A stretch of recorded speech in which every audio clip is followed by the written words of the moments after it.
Welcome to the Business Growth Podcast. Today I'm here with Michael, the partner at LaLuna, Cohen and Lampert, and also the co-founder and CEO of RoboSport Technology and Fund the First. Welcome to the show.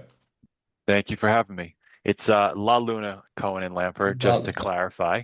Yeah, so we've been in business for maybe 35 years. It's a family-owned accounting practice that has started out with my father-in-law from his father, and I came in 2013-ish and started working with my father-in-law and just growing the practice, and we're up to almost 25 employees now.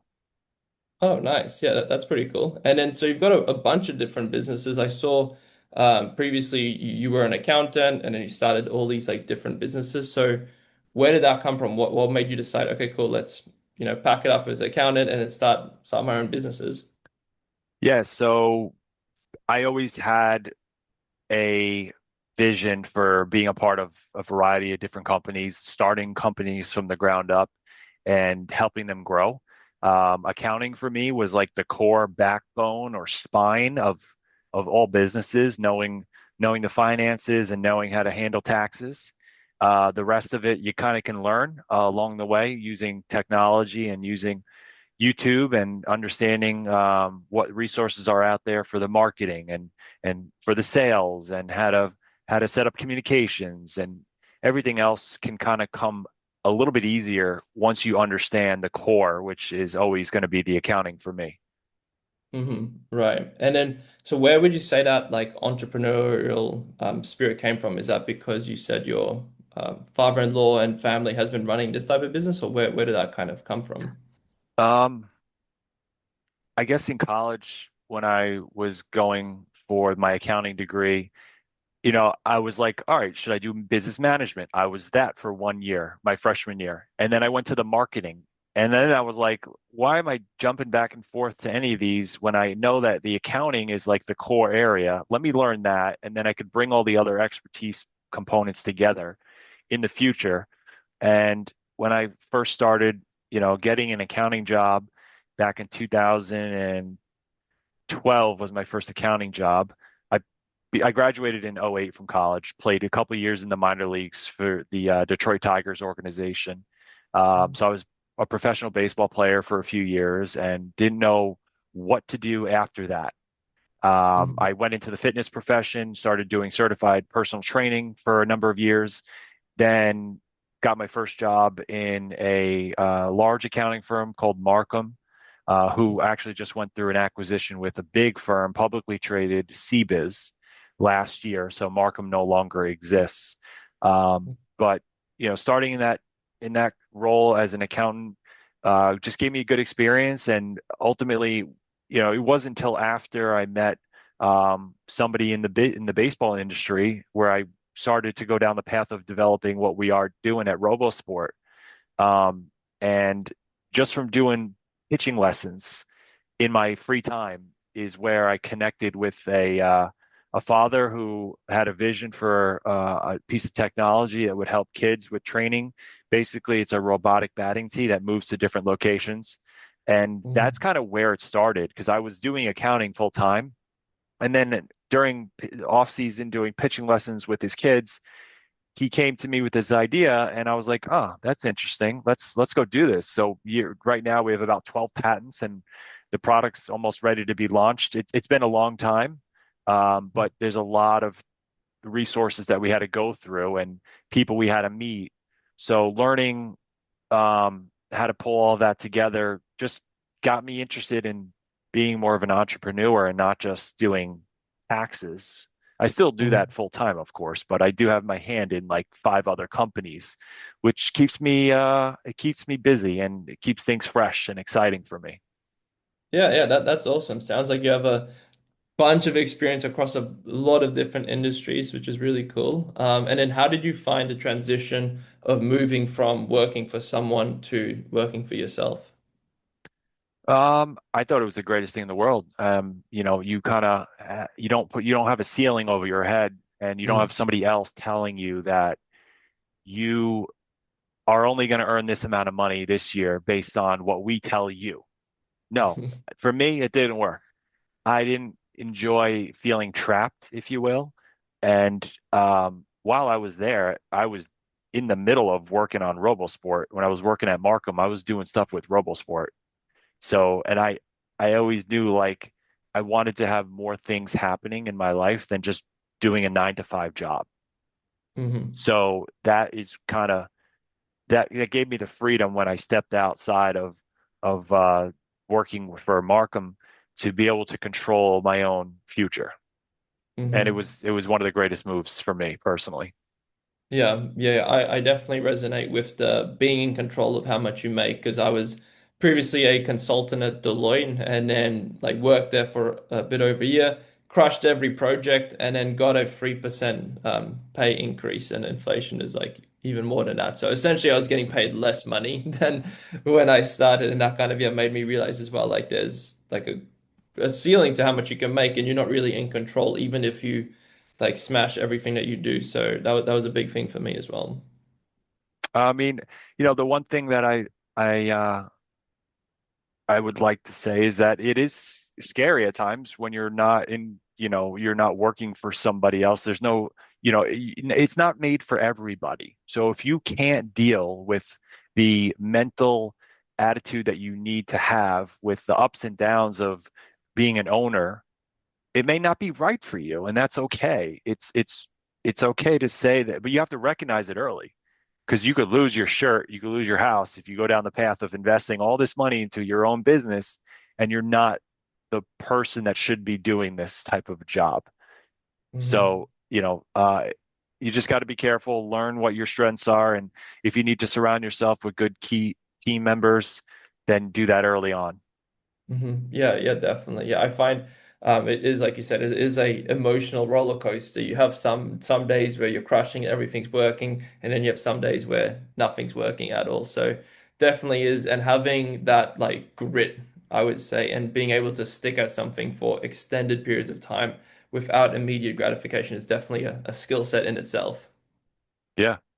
Um, it's always a pleasure to have those wins and see things happening, but then you deal with the simplest thing is losing a client, right? You lose a client early on, it could devastate your company, but it's not the end of the world. You pick things up and you keep trucking on because there will be a brighter future one day. Hmm. And then yeah, definitely. And then I know you started like all these businesses with other people. How did you go about deciding should I go into business with this person? So being in business with partners is like a marriage. And Yeah. if you choose bad partners, you're going to end up in a divorce one day. Hmm. So knowing who to pick and who to team up with is really important. If you've got history with somebody and it's a positive history, and they come to you and they're like, "Hey, I know the finance and accounting side, Mike. I've got this side covered with sales and marketing. Let's team up and build this." Okay, sounds great. Let's do it. And I, kind of jumped in with each one of these different groups. Um, and, each team, each company I'm involved with has a great group of people. That's important. Nobody's really stepping on each other's toes. Everybody has their own expertise that they bring to the table that they excel at and do very well in. And Hmm. that's what complements the entire company for each one of these businesses. you know, I'm involved with a cannabis company. I'm involved with a Bitcoin mining company. I'm involved with RoboSport, with Fund the First, that's a crowdfunding platform, uh, let alone our accounting practice today. Um, and, every one of these companies has great people working in them. And I recognized that early on. And that was Hmm. what was really important for me, knowing that the team was solid and the sky's the limit.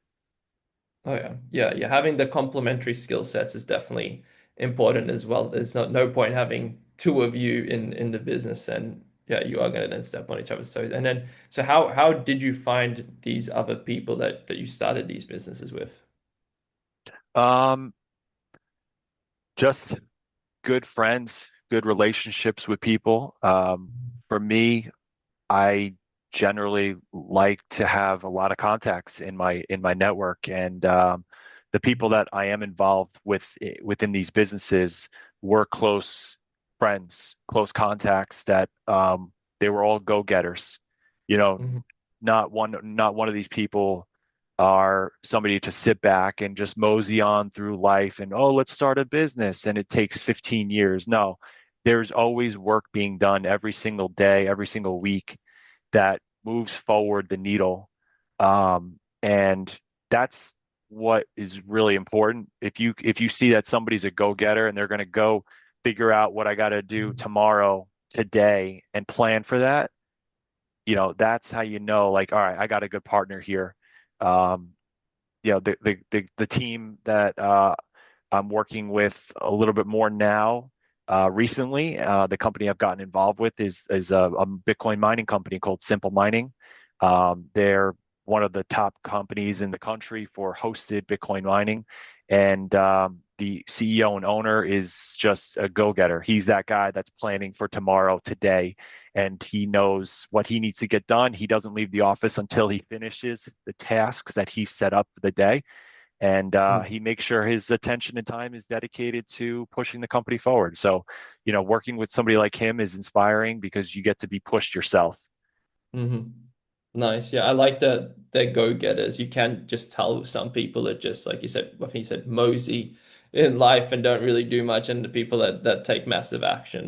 Yeah, it's really awesome to see that. And then, did you have like any mentors or anyone that helped you along your journey? Yeah, I mean, my father got me involved with the business when I was in the minor leagues. We were doing t-shirt and promotional product printing. Mhm. And I was managing orders for little leagues, for basketball teams, for businesses, for camps. We were doing T-shirts and hoodies, uniforms, what have you, water bottles. I was managing that business while on the road playing minor league baseball, billing people through QuickBooks. So my accounting Yeah. expertise in QuickBooks was in 2005. And QuickBooks really just came out with their online platform. So I was able to work remotely from a laptop and manage orders and ship 1,000 t-shirts to a screen printer. Oh, who did the logo? I did the artwork too. So I learned Adobe Illustrator on the fly. And Yeah. where I couldn't make the graphics myself, I had good artists that I could email the idea, the concept to, and they would turn it around. And I had a t-shirt business going in my early years. So my dad started me with that. My father-in-law started me in the accounting practice and took me under his wing. Yeah. And we've built the company up today together. My partner with RoboSport, Sal LaDuca, he's a real estate entrepreneur and he owns a few hotels in Manhattan. Um, he's a go-getter. He's a guy that's just constantly figuring out what we have to do tomorrow. And he's a brilliant networker and connector. So I learned a lot from him, meeting with Mhm. different engineers, patent attorneys, manufacturing companies, you name it. We've had tons of calls with many of these different companies. So I got to learn a lot from him, and he's exposed me to a lot of different industries as a result. We're working on a fitness product right now, which is going to be amazing when it comes out. I didn't even Mhm. tell you this one. This is you've seen Tonal, you've seen let's think about the other ones. There's a couple other ones that like they're electromagnetic cables. There's no weights. They can hook up to your wall in your house, and the Yeah. cable is electromagnetic. So there's no weight plates to put a pin into. So we're Mhm. developing fitness equipment that's got electromagnetic resistance, but we're doing something completely different, and that is in the offset loading, where you've got different weights Mhm. that are that it would make an imbalance. So it causes all the little muscles to come into play and work. So that Mhm. product that's in process now. We've got a great feasibility study being done with a phenomenal team there. So that's really exciting to be a part of, and just another industry I'm going to be tapping into a little bit more here.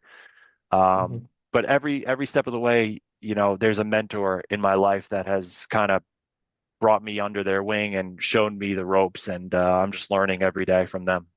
Yeah, it sounds like you really like you've surrounded yourself with just a lot of go-getters that are taking action and just learning from Mhm. all of them. So I'm curious, like, how do you stay organized managing so many different businesses and projects? How do you stay on top of all of that? Well, the biggest thing is having a good calendar set up where you've got the access on your phone to see if you're available or not, and decline Mm, meetings and just try and show up and be available on as many of those meetings as possible. And just paying attention to your emails and text messages every day, and not just like taking a day off. um, you know, just being there to respond. Hey, I can't make it today, but I'm going to call you tomorrow. I'm going to follow up with you on what happened on that meeting. mm, I do that all the time because it's really important to stay in the loop on what's going on. So if I ever can't make a meeting, I am checking in tonight or tomorrow with my partner and saying, "Hey, I couldn't make it, but what happened yesterday? Tell me about that meeting."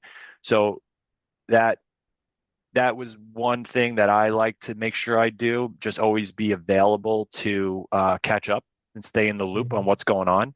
Um, it's not easy. I'm working whenever I feel like taking a call and being available. If it's Saturday night or Sunday morning and I've got to do work, mm, it is what it is. That's okay with me. mm. Yeah. And then what would you say is one of the best lessons that you've learned in business? Um, Speed in your response is really important. So if you could respond quickly to a client or to a partner, that's Mm, really important. The faster you are, the more things can move forward. mm, So and never burning a bridge, having relationships that you can always come back to and say, hey, I met this guy about 2 years ago. I still got him in my network. He's great at doing graphic design work and let's use him. uh, And sure enough, that relationship is still happening today because the guy's name is Chris Honigman. He's done phenomenal artwork for our fitness company that we're launching, and RoboSport. The artwork mm, behind the design and the color scheme has been done by Chris, and him and I were business partners in the t-shirt company. The one my dad started was between my dad and I, and then I started another one on my own. Brought Chris in as that graphic designer, so him and I were business partners for like 3 years. And I always knew that he did great work. We had a great relationship. We ended up parting ways, and that business kind of stopped as I got into more accounting work and stuff like that. I didn't have mm, enough time to do the t-shirt stuff anymore. It wasn't as lucrative as the accounting, but always stayed in touch with Chris and have recommended him to do design work for any of the companies I'm involved with. So having mm. just good relationships with people that you can rely on is the next thing. Yeah, yeah, I like the speed of action. It's so I always like to say like money follows speed. Like the quicker you take action, the quicker you get back to people. It just speeds everything along, and I can often tell when I'm like working with people, the longer they take to action stuff that you tell them, the less likely their business is going to do that well. Yeah. I know we're starting to run out of time here, so how about let's finish on any like favorite books that have helped you a lot with your journey. I'm reading a book right now. Um, Let me grab the exact author and title, but I believe it has to do with like why things go viral, why things catch on. Hmm. I'll get you the exact title here because I sent it to my friend recently. But it was a pretty interesting read, and talks about the psychology. It's called Contagious: Why Things Catch On by Jonah Berger. Hmm. Um, I'll I would say that I'm probably halfway through it, and just the amount of ideas that I'm getting in marketing, right? So um, it talks about different advertising and marketing strategies that big companies have used and how you can use them Mm, to your advantage at a smaller level, which is very fascinating. And it's about the psychology of why things go viral and catch on for no reason at all. It could be just the stupidest thing in the world, and it just made its way out there into the marketplace, and people just you know catch on to it. But it's a good book. I mm, definitely recommend reading that one. But I like to read things that are business related. I'm not a big reader of just novels and stories. I feel mm, like, I've done that before. I've read those kinds of books. For me, I want to learn, and I mm, want to learn something that's going to be an actionable item that I could take and implement tomorrow. So when I'm mm, reading a paragraph from that book that I just told you about, I actually started using AI and started creating articles that we can post on our website and I created 5 different versions of them to A/B test them and see yeah. which one hits, and let's see which one has the most traffic to it. And we'll use Mm, that in our emailing. So I created something just from a paragraph that I read in this book. And yeah. for me, that was a huge takeaway because I can take that and make it actionable. Yeah, I like having books, getting actionable items from them. But it sounds really interesting. I've written it down. I'm gonna check it out. I think if you know like Ashton Hall, the fitness influencer, he's very good at going viral with his content that he does on Instagram. So yeah, I'll definitely check that book out. So it's been great having you on the show. Appreciate you coming on. Where can people go to find a little bit more about you and what you do? Um, Probably our company website, lcltax.com. We work obviously in the United States. We're handling tax returns for people all over the country remotely. You don't have to be in the state of New York, which is where we are, but also on LinkedIn under Michael LaLuna. All right, awesome. Well, I'll put those links in the show notes below. I appreciate you coming on. You guys have been listening to the Business Growth Podcast. Until next time, keep growing.